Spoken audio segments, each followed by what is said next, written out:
Greetings, Trini metalheads and rockers. Well, I guess you could guess why it is I'm here.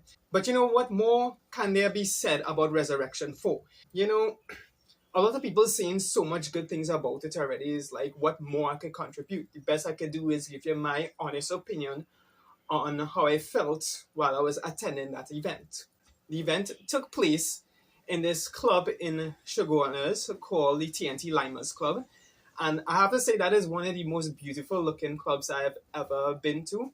I mean, I guess it's second to the bar that it had Freak Show at. I guess I would say more or less visually, they were both amazing and they had like these awesome gimmicks and things to make you feel like, wow, this is like a very like cool and awesome looking place. I forget the venue that Freak Show was, but that was more of a medieval theme. This one is more like laser works and everything. Like as soon as you go up these stairs to go into the club, is like you're in a tunnel of a rainbow of colors. You just feel like you're just flying through the Doctor Who intro. If it was tripping balls, that would look like really freaking cool.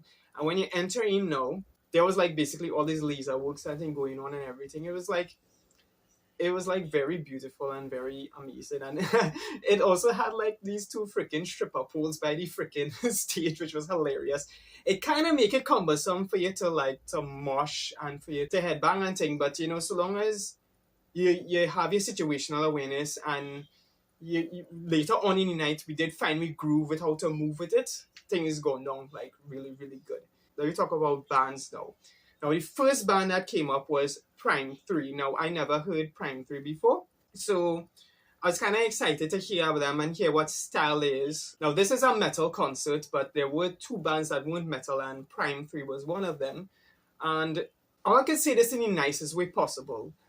Prime 3 is just dad rock. I don't want to say anything bad about the people at them, and I feel bad for saying this, but yeah, it was just dad rock, which is not my cup of tea, basically. If you're into that kind of like old school, let me say late 70s, early 80s type of rock and roll, like basic rock, then yeah, you would like it. They know how to play the instruments, they know how to sing and everything, and they're very talented. Like I was seeing them up there, and as I learning how to play the guitar myself, I saw all the effort and the hard work that went into them constructing and arranging the instrumentals for the songs that they were doing.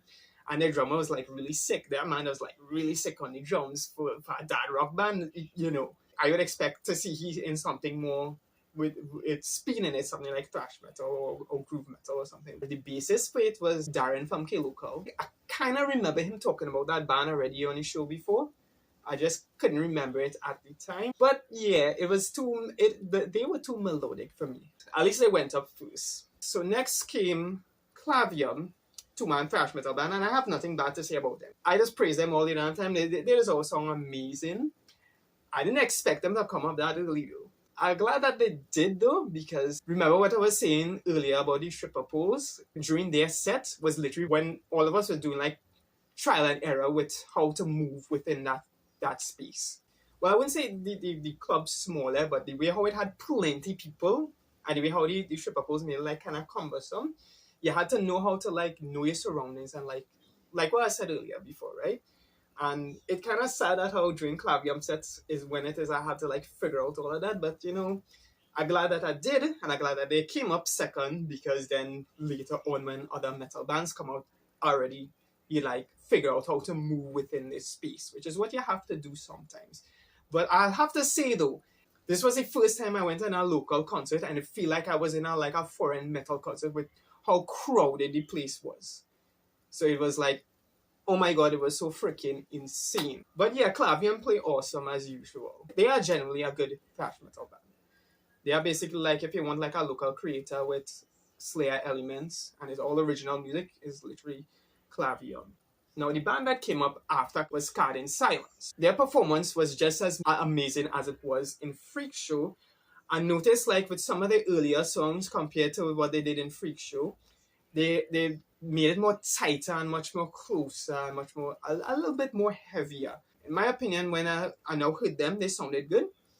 But to hear that they did some improvements on those first three songs, like, I didn't even think they needed improvements, but they didn't manage to make it much more harmonious, I guess is the word that I'm looking for, it was amazing. I didn't think they needed to improve on those, but it sounded better. And yeah, that is like a very, very much amazing band. I just lime, I just watched something. So next up was Thad. And Thad is again, is our next band that I haven't heard before, so I was really excited to hear them. And they were style like, I would say they were more of a fusion between alt metal, hardcore, and elements of death metal in it.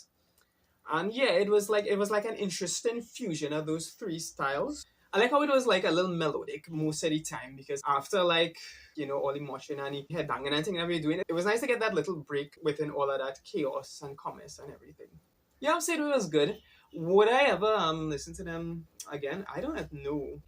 I guess sometimes it could be how depending on where they sing, and I think it could be something that I would like because it had parts of their style that I did like in their songs that I did like and parts that I didn't. But yeah, that's how it is, man. But yeah, but it's not for everybody. I'm not saying that they're bad or anything. They're very talented and everything. So it's like yeah. One thing I love about that is that how they showed clips from TV shows before they start a song. Now each clip represents a meaning towards them or towards the song, and they explain this on K-Local. Now for one of the clips that they showed first, I believe was Ric Flair. And a next one they showed was from the South Park episode where they was parodying heavy metal, where they was getting high off of cat urine. So yeah, but I really love that, and I love those references, and it all added to the gimmick of the show. So then we have Abyss.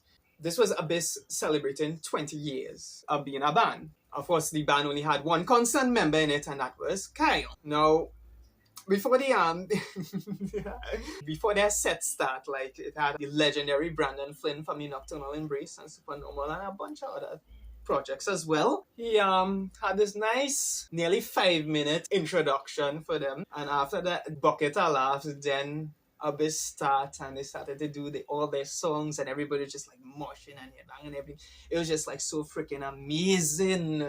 It just felt like freaking classic Abyss. This is the second time I heard them live, by the way, and I loved that part of it. It was so much energy and love. It just felt so metal. It's just like with how I was that night listening to Clavium and listening to Scarred in Silence and listening to Abyss is the heaviest shit you will ever listen to. Trinidad need more of that heavy style in it, and I was just like I was being a freaking metalhead. Like I was being a freaking insane freaking metalhead, and that's what I want out of freaking metal concerts, such as fucking sharing all the energy and anger and everything. And yeah, that was like amazing. And of course I get to hear Face Meet Steel live. My face didn't meet Steel though, but I still get to hear it live. After that, now we come up to the final performance, which was Orange Sky, and this is the first time I believe they did a concert since Buckfest last year. And they also had like the original guitarist come back, I forgot his name, and he did a few sets with them as well. And I have to give huge props to Nigel from Orange Sky. This man and he made it known to us that he had 2 hip surgery, and it was a miracle that he was standing up. And you could tell that because after like the 4th song, he had to take a while and rest. This is what I love about these type of performers that are doing it, because remember Orange Sky doing it for 30 years. And this man, he going through so much pain for us to come and perform for us because he loved the art, he loved it.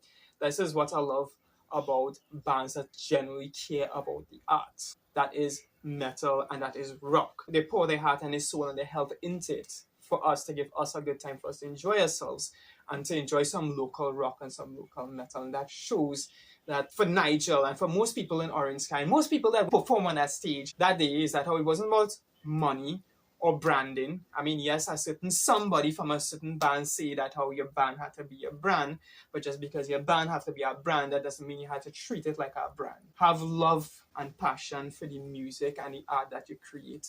And I saw that in all the bands that I went and see that night. And that includes the bands that wasn't my cup of tea, but I saw that they put love in the work that they put out there. They do love making that art. Orange Sky is a band that is not really my cup of tea, but I love them and I respect them and their legacy. And there's one band that I do think that sung better live. I think if you really want to hear Orange Sky like at its best, is to hear them live. That was like a very miraculous and epic performance that night. The production value was really, really, really good. When it came time for the band to talk, there was like actual spotlights on the band. And when they played, then it's back to light works and everything. And there was like stuff on the screen. There was also a tribute to a lot of local metal and rock people and them that passed away, that were in bands, that were in the audience, that were super fans and everything. And that was great. That was like really, really cool. Circling back now to the venue, I do not think they expected this show to be so big. When I say it had crowd, it had a lot. To a point where it was literally impossible for you to get a drink at the bar. It only had 2 bartenders working, and the bar was literally cantina style.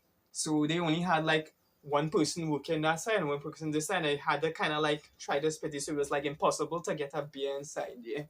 But hopefully next time they will have more bartenders and they wouldn't underestimate Trinidad local metal and local rock. And the next thing I know too, you see, this is something I have to pull up: clubs and bars. Why did you selling a $12 caramel at $12 start for freaking $20, boy?